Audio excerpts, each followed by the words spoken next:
प्रेम से बोले श्री सत्यनारायण भगवान की जय। हिंदी पंचांग के अनुसार हर महीने की पूर्णिमा को श्री सत्यनारायण भगवान की कथा का पाठ किया जाता है। श्री सत्यनारायण भगवान की कथा को सुनने का फल हजारों साल तक किए गए यज्ञ के बराबर माना जाता है। किसी भी शुभ काम को करने या मनोकामना को पूर्ण करने हेतु विधि विधान से श्री सत्यनारायण भगवान की पूजा और कथा करवाई जाती है।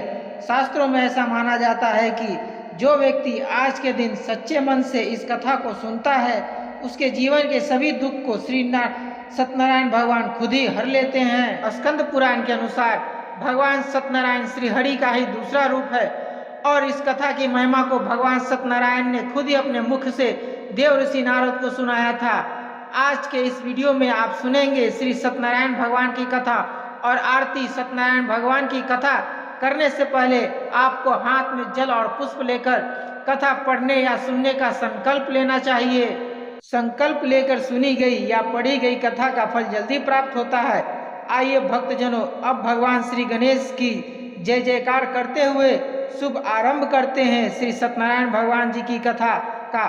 प्रेम से बोले गणपति भगवान की जय, श्री सत्यनारायण भगवान की जय। प्रथम अध्याय आरंभ करते हैं। व्यास जी ने कहा, एक समय की बात है, नैमिषारण्य तीर्थ के सौनकादिक 88,000 ऋषियों ने पुराणवेता श्री सूत जी से पूछा, हे सूत जी, इस कलयुग में वेद विद्यारधि मनुष्यों को प्रभु भक्ति किस प्रकार मिलेगी तथा उनका उद्धार कैसे होगा?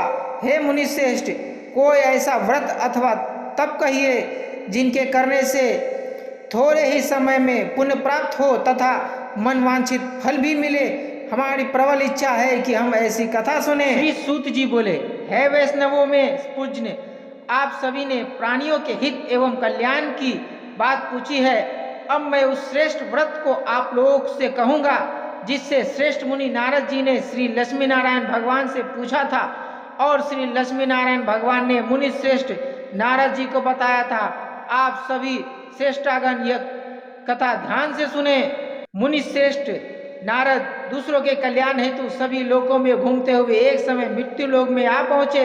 यहाँ बहुत सी योनियों में जन्मे प्रातः सभी मनुष्यों को अपने कर्मानुसार अनेक कष्टों से पीड़ित देखकर उन्हें विचार किया कि किस यत्न से करने से निश्चय ही प्राणियों के कष्टों का निवारण हो सकेगा। मन में ऐसा विचार कर श्री नारद विष्णु लोक गए। वहाँ श्वेत वर्ण और 4 भुजाओं वाले देवों के इस नारायण को, जिनके हाथों में शंख चक्र गदा और पद्म थे तथा वरमाला पहने हुए थे, को देखकर उनकी स्तुति करने लगे। नारद जी ने कहा, हे भगवान, आप अत्यंत शक्तिवान हैं, मन तथा वाणी भी आपको नहीं पा सकती।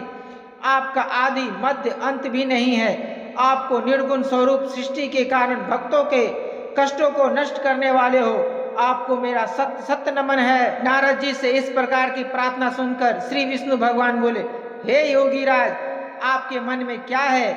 आपका किस कार्य हेतु यहाँ आगमन हुआ है? निसंकोच कहें। तब मुनि श्रेष्ठ नारद मुनि ने कहा, मृत्यु लोक में सब मनुष्य जो अनेक योनियों में पैदा हुए हैं, अपने अपने कर्मों द्वारा अनेक प्रकार के कष्टों के कारण दुखी हैं। हे स्वामी, यदि आप मुझ पर दया रखते हैं तो बताइए कि उन मनुष्यों के सब कष्ट थोड़े से ही प्रयत्न से किस प्रकार दूर हो सकते हैं? श्री विष्णु भगवान ने कहा, हे नारद, मनुष्यों की भलाई के लिए तुमने यह बहुत उत्तम प्रश्न किया है। जिस व्रत के करने से मनुष्य मोह से छूट जाता है, वह व्रत मैं तुम्हें कहता हूँ, सुनो।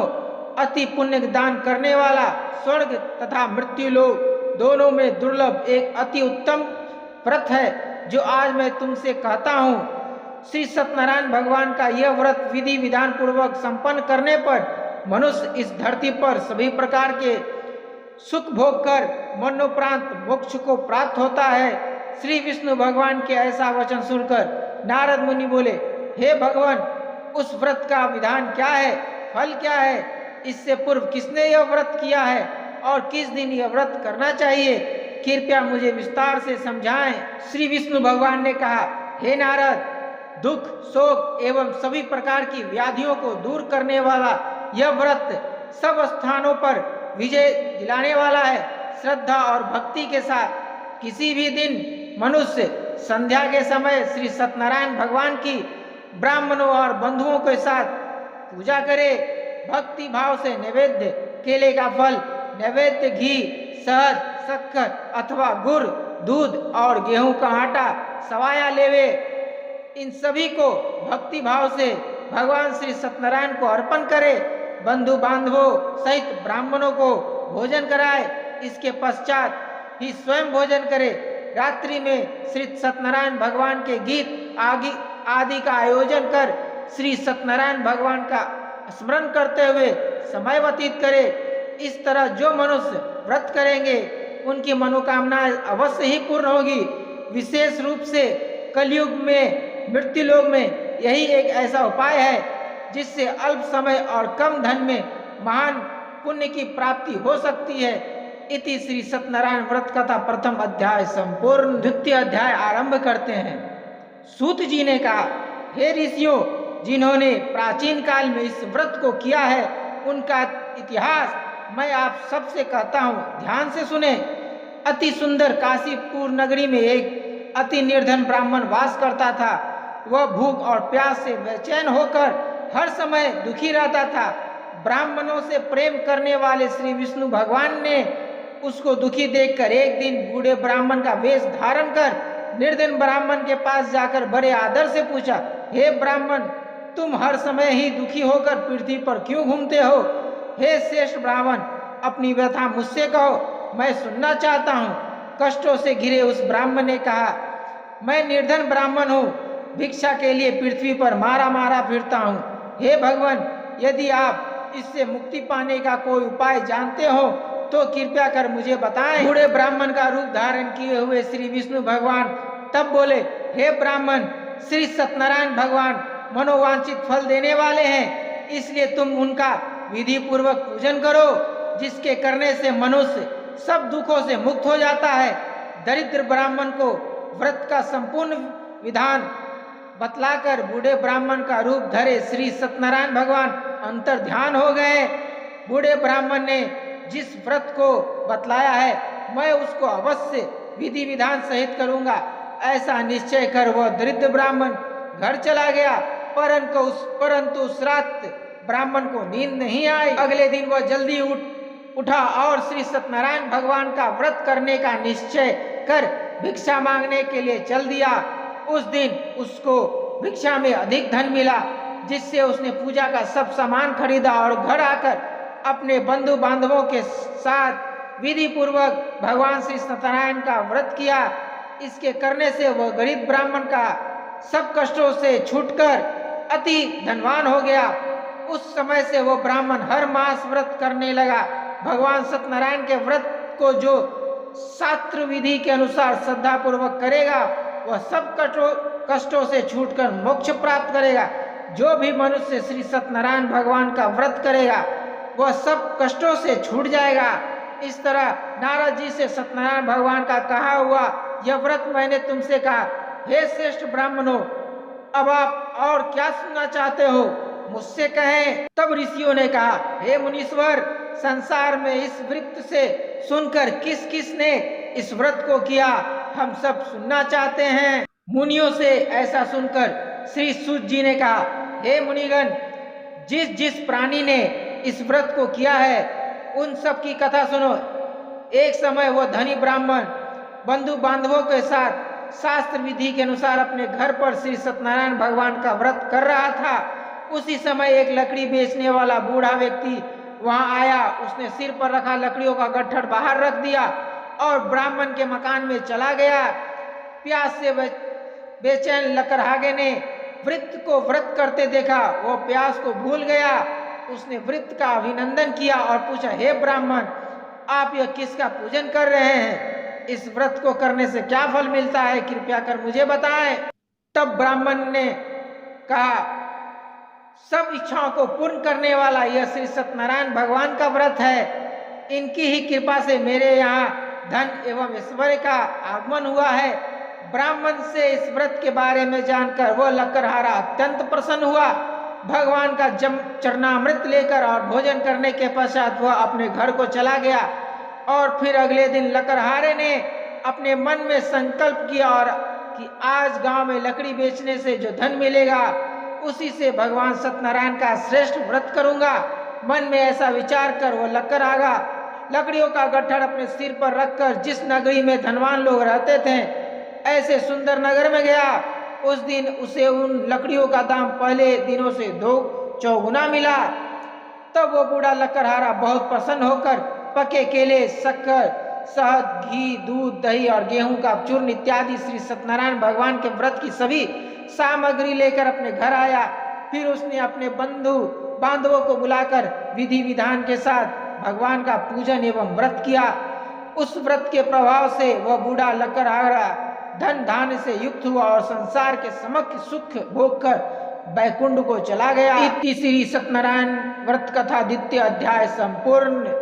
तृतीय अध्याय आरंभ करते हैं। श्री सूत जी बोले, हे श्रेष्ठ मुनियों, अब मैं आगे की एक कथा कहता हूँ।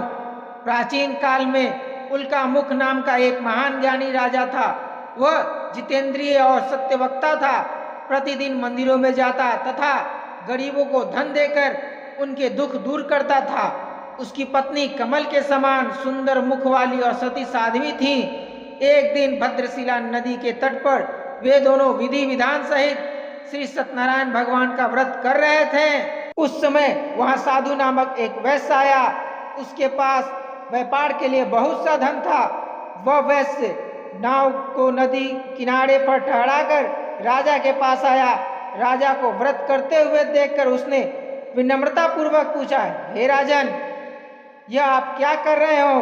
मेरे सुनने की इच्छा है, कृपया आप यह मुझे भी समझाइए। महाराज उल्कामुख ने कहा, हे साधु वैश्य, मैं अपने बंधु बांधवों के साथ पुत्र की प्राप्ति के लिए श्री सत्यनारायण भगवान का व्रत व पूजन कर रहा हूँ। राजा के वचन सुनकर साधु नामक वैश्य ने आदर से कहा, हे राजन, मुझे भी इसका संपूर्ण विधि विधान बताइए। मैं भी आपके कहे अनुसार इस व्रत को करूंगा। मेरी भी कोई संतान नहीं है। मुझे विश्वास है इस उत्तम व्रत को करने से अवश्य ही मुझे भी संतान होगी। राजा से व्रत के सब विधान सुन व्यापार से निवृत्त हो वह वैश्य सुखपूर्वक अपने घर आया। उसने अपनी पत्नी को संतान देने वाले इस व्रत के विषय में सुनाया और प्रण किया कि जब मेरी संतान होगी तब मैं इस व्रत को करूंगा। वैश्य ने यह वचन अपनी पत्नी लीलावती से भी कहे। एक दिन उसकी पत्नी लीलावती श्री सत्यनारायण भगवान की कृपा से गर्भवती हो गई। 10वें महीने में उसने एक अति सुंदर कन्या को जन्म दिया। दिनों दिन वह कन्या इस तरह बढ़ने लगी जैसे शुक्ल पक्ष का चंद्रमा बढ़ता है। कन्या का नाम उन्होंने कलावती रखा। तब लीलावती ने मीठे शब्दों में अपने पति को याद दिलाया कि आपने जो भगवान का व्रत करने का संकल्प किया था अब आप उसे पूरा कीजिए। साधु वैश्य ने कहा, हे प्रिय, मैं कलावती के विवाह पर इस व्रत को करूंगा। इस प्रकार अपनी पत्नी को आश्वासन दे वो व्यापार करने विदेश चला गया। लौटने पर साधु ने जब नगर में सखियों के साथ अपनी वैक्स होती पुत्री को खेलते देखा तो उसे उसके विवाह की चिंता हुई। तब उसने एक दूत को बुलाकर कहा कि उसकी पुत्री के लिए कोई सुयोग्य वर देख कर लाएं। दूत साधु नामक वैश्य की आज्ञा पाकर कनवंत नगर पहुंचा और देखभाल कर वैश्य की कन्या के लिए एक सुयोग्य वणिक पुत्र ले आया। उस सुयोग्य लड़के के साथ साधु नामक वैश्य ने अपने बंधु बांधवों सहित प्रसन्नचित्त होकर अपनी पुत्री का विवाह कर दिया। दुर्भाग्य से वह विवाह के समय भी श्री सत्यनारायण भगवान का व्रत करना भूल गया। इस पर श्री सत्यनारायण भगवान अत्यंत क्रोधित हो गए। उन्होंने वैश्य को श्राप दिया कि तुम्हें दारुण दुख प्राप्त होगा। और फिर अपने कार्य में कुशल वह वैश्य अपने दामाद सहित नावों का बेड़ा लेकर व्यापार करने के लिए सागर के समीप स्थित रत्नसारपुर नगर में आया। रत्नसारपुर पर चंद्रकेतु नामक राजा राज करता था। दोनों ससुर जमाई चंद्रकेतु राजा के उस नगर में व्यापार करने लगे। एक दिन भगवान सत्यनारायण की माया से प्रेरित एक चोर राजा चंद्रकेतु का धन चुराकर भाग रहा था। राजा के दूतों को अपने पीछे तेजी से आते देखकर चोर ने घबराकर राजा के धन को वैश्य की नाव में चुपचाप रख दिया। जहां वे ससुर जमाई ठहरे हुए थे और भाग गया। जब दूतों ने उस वैश्य के पास राजा के धन को रखा देखा तो उन्होंने उस ससुर दामाद को ही चोर समझा। वे उन ससुर दामाद दोनों को बांध कर ले आए और राजा के समीप जाकर बोले, आपका धन चुराने वाले ये दो चोर हम पकड़ कर लाए हैं, देखकर आज्ञा दें। तब राजा ने बिना उस वैश्य की बात सुने उन्हें कारागार में डालने की आज्ञा दे दी। इस प्रकार राजा की आज्ञा से उनको कारावास में डाल दिया गया तथा उनका सारा धन भी छीन लिया गया। सत्यनारायण भगवान के श्राप के कारण उस वैश्य की पत्नी लीलावती व पुत्री कलावती भी घर पर बहुत दुखी हुए। उनका सारा धन चोर चुरा कर ले गए। मानसिक व शारीरिक पीड़ा तथा भूख प्यास से अति दुखी हो भोजन की आस में कलावती एक ब्राह्मण के घर गई। उसने ब्राह्मण को श्री सत्यनारायण भगवान का व्रत करते देखा। उसने कथा सुनी तथा श्रद्धा पूर्वक प्रसाद ग्रहण कर रात को घर आई। माता ने कलावती से पूछा, तू अब तक कहाँ थी? मैं तेरे लिए बहुत चिंतित थी। माता के सब सुन कलावती बोली, हे माता, मैंने एक ब्राह्मण के घर श्री सत्यनारायण भगवान का व्रत होते देखा है और मेरी भी उस उत्तम व्रत को करने की इच्छा है। कलावती के वचन सुनकर लीलावती ने सत्यनारायण भगवान के पूजन की तैयारी की। उसने बंधुओं सहित श्री सत्यनारायण भगवान का पूजन व व्रत किया और व्रत मांगा कि मेरे पति और दामाद शीघ्र ही घर लौट आए। साथ ही विनती की कि हे प्रभु, अगर हमने कोई भूल हुई हो तो हम सबका अपराध क्षमा करो। श्री सत्यनारायण भगवान इस व्रत से प्रसन्न हो गए। उन्होंने राजा चंद्रकेतु को स्वप्न में दर्शन देकर कहा, हे राजन, जिन दोनों वैश्यों को तुमने बंदी बना रखा है वे निर्दोष हैं, उन्हें प्रातः ही छोड़ दो। उनका सब धन जो तुमने अधिग्रहित किया है लौटा दो, अन्यथा मैं तुम्हारा राज्य, धन, पुत्रादि आदि सब नष्ट कर दूंगा। राजा से ऐसे वचन कहकर भगवान अंतर्ध्यान हो गए और फिर प्रातःकाल राजा चंद्रकेतु ने दरबार में सबको अपना स्वप्न सुनाया और सैनिकों को आज्ञा दी कि दोनों वैश्यों को कैद से मुक्त कर दरबार में ले आए। दोनों ने आते ही राजा को प्रणाम किया। राजा ने कोमल वचनों में कहा, हे महानुभाव, तुम्हें अज्ञानतावश ऐसा कठिन दुख प्राप्त हुआ है। अब तुम्हें कोई भय नहीं है, तुम मुक्त हो। इसके बाद राजा ने उनको नए नए वस्त्र आभूषण पहनाकर तथा उनका जितना धन लिया था उसे दुगना लौटाकर आदर से विदा किया। दोनों वैश्य अपने धन को लेकर घर को चल दिए। इति श्री सत्यनारायण व्रत कथा तृतीय अध्याय संपूर्ण। चतुर्थ अध्याय आरंभ करते हैं। सूत जी ने आगे कहा, वैश्य ने यात्रा आरंभ की और अपने नगर को चला। उनके थोड़ी दूर आगे बढ़ने पर दंडी वेशधारी श्री सत्यनारायण भगवान ने उसकी परीक्षा लेने हेतु उससे पूछा, हे वैश्य, तेरी नाव में क्या है? अभिमानी वणिक हंसता हुआ बोला, हे दंडी, आप क्यों पूछते हो? क्या धन लेने की कामना है? मेरी नाव में तो बेल के पत्ते भरे हुए हैं। वैश्य के ऐसे वचन सुनकर दंडी वेशधारी श्री सत्यनारायण भगवान बोले, तुम्हारा वचन सत्य हो। ऐसा कहकर वे वहां से चले गए और कुछ दूर जाकर समुद्र के तट पर बैठ गए। दंडी महाराज के जाने के पश्चात वैश्य ने नृत्य क्रिया से निवृत्त होने के बाद नाव को ऊंची उठी देखकर अचंभा किया तथा नाव में बेलपत्ते आदि देखकर मूर्छित हो जमीन पर गिर पड़ा। मूर्छा खुलने पर अति शोक करने लगा। तब उसके दामाद ने कहा, आप शोक ना करें, यह दंडी महाराज का श्राप है, अतः हमें उनकी शरण में ही चलना चाहिए, वही हमारे दुखों का अंत करेंगे। दामाद के वचन सुनकर वह वैश्य दंडी महाराज के पास पहुंचा और अत्यंत भक्ति भाव से पश्चाताप करते हुए बोला, मैंने जो आपसे असत्य वचन कहे थे उनके लिए मुझे क्षमा करें। ऐसा कहकर वो शोकातुर हो रोने लगा। तब दंडी महाराज बोले, हे वानेक पुत्र, मेरी आज्ञा से ही बार बार तुम्हें दुख कष्ट प्राप्त हुआ है, तू मेरी पूजा से विमुख हुआ है। तब उस वैश्य ने कहा, हे भगवान, आपकी माया को ब्रह्मा आदि देवता भी नहीं जान पाते, तब मैं मूर्ख भला कैसे जान सकता हूँ? आप प्रसन्न होए, मैं अपनी क्षमता अनुसार आपकी पूजा करूंगा। मेरी रक्षा कीजिए और मेरी नौका को पहले के समान धन से परिपूर्ण कर दीजिए। उसके भक्ति से परिपूर्ण वचन सुनकर श्री सत्यनारायण भगवान प्रसन्न हो गए और उसकी इच्छा अनुसार वर देकर अंतर्ध्यान हो गए। तब ससुर व दामाद दोनों ने नाव पर आकर देखा कि नाव धन से परिपूर्ण है। फिर वह विधि विधान से भगवान सत्यनारायण का पूजन कर साथियों समेत अपने नगर को चला। जब वह अपने नगर के निकट पहुंचा तब उसने एक दूत को अपने घर भेजा। दूत ने साधु नामक वैश्य के घर जाकर उसकी पत्नी को नमस्कार किया और कहा कि आपके पति अपने जमाता सहित इस नगर में समीप आ गए हैं। लीलावती और उसकी कन्या कलावती उस भगवान का पूजन कर रही थी। दूत का वचन सुनकर साधु की पत्नी ने बड़े हर्ष के साथ सत्यनारायण भगवान का पूजन पूर्ण किया और अपनी पुत्री से कहा, मैं अपने पति के दर्शन को जाती हूँ, तू पूजन पूर्ण कर शीघ्र आ जाना।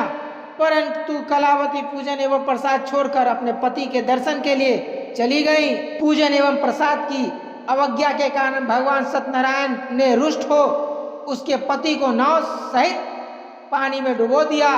कलावती अपने पति को न पाकर रोती हुई जमीन पर गिर पड़ी। नौका को डूबा हुआ तथा कन्या को रोती हुई देख साधु वैश्य नामक वैश्य द्रवित हो बोला, हे प्रभु, मुझसे या मेरे परिवार से अज्ञानतावश जो अपराध हुआ है उसे क्षमा करें। उसके ऐसे वचन सुनकर सत्यदेव भगवान प्रसन्न हो गए। आकाशवाणी हुई, हे वैश्य, तेरी पुत्री मेरा प्रसाद छोड़कर आई है, इसलिए इसका पति अदृश्य हुआ है। यदि वह घर जाकर प्रसाद ग्रहण कर लौटे तो इसे उसका पति अवश्य मिलेगा। आकाशवाणी सुनकर कलावती ने घर पहुंचकर प्रसाद ग्रहण किया और फिर आकर अपने पति को पूर्व रूप में पाकर वह अति प्रसन्न हुई तथा उसने अपने पति के दर्शन किए। तत्पश्चात साधु वैश्य ने वही बंधु बांधवों सहित सत्यदेव का विधि पूर्वक पूजन किया। वह इस लोक के सभी प्रकार के सुख भोग कर अंत में मोक्ष को प्राप्त हुआ। इति श्री सत्यनारायण व्रत कथा चतुर्थ अध्याय संपूर्ण। पंचम अध्याय आरंभ करते हैं। श्री सूत जी ने आगे कहा, हे ऋषियों, मैं एक और भी कथा कहता हूँ, उसे भी सुनो। प्रजापालन में लीन तुंगध्वज नाम का एक राजा था। उसने भगवान सत्यदेव का प्रसाद त्याग कर बहुत दुख पाया। एक समय राजा वन में वन पशुओं को मारकर वड़ के वृक्ष के नीचे आया। वहां उसने ग्वालों को भक्ति भाव में बंधु बांधवों सहित श्री सत्यनारायण का पूजन करते देखा, परंतु राजा देखकर भी अभिमानवश न तो वहां गया और न ही सत्यदेव भगवान को नमस्कार ही किया। जब ग्वालों ने भगवान का प्रसाद उनके सामने रखा तो वो प्रसाद त्याग कर अपने नगर को चला गया। नगर में पहुंचकर उसने देखा कि उसका सब कुछ नष्ट हो गया है। वह समझ गया कि यह सब भगवान सत्यदेव ने ही किया है। तब वह उसी स्थान पर वापस आया और ग्वालों के समीप गया और विधि पूर्वक पूजन कर प्रसाद खाया तो सत्यनारायण की कृपा से सब कुछ पहले जैसा ही हो गया और दीर्घ काल तक सुख भोग कर मरने पर स्वर्गलोक को चला गया। जो मनुष्य इस परम दुर्लभ व्रत को करेगा, श्री सत्यनारायण भगवान की कृपा से उसे धन्य धान की प्राप्ति होगी। निर्धन धनी और बंदी बंधन से मुक्त होकर निर्भय हो जाता है। संतानहीन को संतान प्राप्त होती है तथा सब मनोरथ पूर्ण होकर अंत में वो वैकुंठ धाम को जाता है। जिन्होंने पहले इस व्रत को किया, अब उनके दूसरे जन्म की कथा भी सुनिए। सतानंद नामक ब्राह्मण ने सुदामा के रूप में जन्म लेकर श्री कृष्ण की भक्ति कर मोक्ष प्राप्त किया। उल्का मुख नाम के राजा दशरथ बने और श्री रंगनाथ का पूजन कर वैकुंठ को प्राप्त हुए। साधु नाम के वैश्य ने धर्मात्मा व सत्य प्रतिज्ञ राजा मोरध्वज बनकर अपनी देह को आरे से चीरकर दान करके मोक्ष को प्राप्त हुए। महाराज तुंगध्वज स्वयंभू मनु हुए। उन्होंने बहुत से लोगों को भगवान की भक्ति में लीन कर मोक्ष प्राप्त किया। लक्करहारा भील अगले जन्म में गु नामक निषाद राजा हुआ, जिसने भगवान राम के चरणों की सेवा कर मोक्ष प्राप्त किया। श्री सत्यनारायण व्रत कथा पंचम अध्याय संपूर्ण। बोले श्री सत्यनारायण भगवान की जय। श्री जगदीश जी की आरती। ओम जय जगदीश हरे। ओ स्वामी जय जगदीश हरे। भक्त जनों के संकट क्षण में दूर करे। ओम जय जगदीश हरे। जो ध्यावे फल पावे दुख बिन से मन का। ओ स्वामी दुख बिन से मन का। सुख संपत्ति धर लावे, सुख संपत्ति घर लावे, कष्ट मिटे तन का। ओम जय जगदीश हरे। मात पिता तुम मेरे, शरण गहूँ मैं किसकी। ओ स्वामी शरण गहूँ मैं किसकी। तुम बिन और न दूजा, तुम बिन और न दूजा, आस करूँ मैं किसकी। ओम जय जगदीश हरे। तुम पूरन परमात्मा, तुम अंतर्यामी। ओ स्वामी तुम अंतर्यामी। पार ब्रह्म परमेश्वर, पार ब्रह्म परमेश्वर, तुम सबके स्वामी। ओम जय जगदीश हरे। तुम करुणा के सागर, तुम पालन करता। मैं मूर्ख खल कामी, मैं मूर्ख खल कामी, कृपा करो भरता। ओम जय जगदीश हरे। तुम हो एक अगोचर, सबके प्राणपति। ओ स्वामी सबके प्राणपति। किस विधि मिलू दया मैं, किस विधि मिलू दया मैं, तुमको मैं कुमति। ओम जय जगदीश हरे। दिन बंधु दुख हरता, तुम ठाकुर मेरे। ओ स्वामी तुम ठाकुर मेरे। अपने हाथ उठाओ, अपने हाथ उठाओ, द्वार परा तेरे। ओम जय जगदीश हरे। विषय विकार मिटाओ, पाप हरो देवा। ओ स्वामी पाप हरो देवा। श्रद्धा भक्ति बढ़ाओ, श्रद्धा भक्ति बढ़ाओ, संतन की सेवा। ओम जय जगदीश हरे। तन मन धन और संपत्ति, तन मन धन और संपत्ति, सब कुछ है तेरा। तेरा तुझको अर्पण, तेरा तुझको अर्पण, क्या लाए मेरा। ओम जय जगदीश हरे। जगदीश्वर जी की आरती, जगदीश्वर जी की आरती, जो कोई नर गाए। कहत शिवानंद स्वामी, कहत शिवानंद स्वामी, मन वांछित फल पावे। ओम जय जगदीश हरे। ओ स्वामी जय जगदीश हरे। बोलो श्री सत्यनारायण भगवान की जय। यदि आप सभी को आज की वीडियो अच्छी लगी हो तो वीडियो को लाइक करें, चैनल को सब्सक्राइब करें और बेल आइकन को क्लिक करें ताकि आगे की वीडियो की नोटिफिकेशन आपको आती रहे। नमस्कार दोस्तों।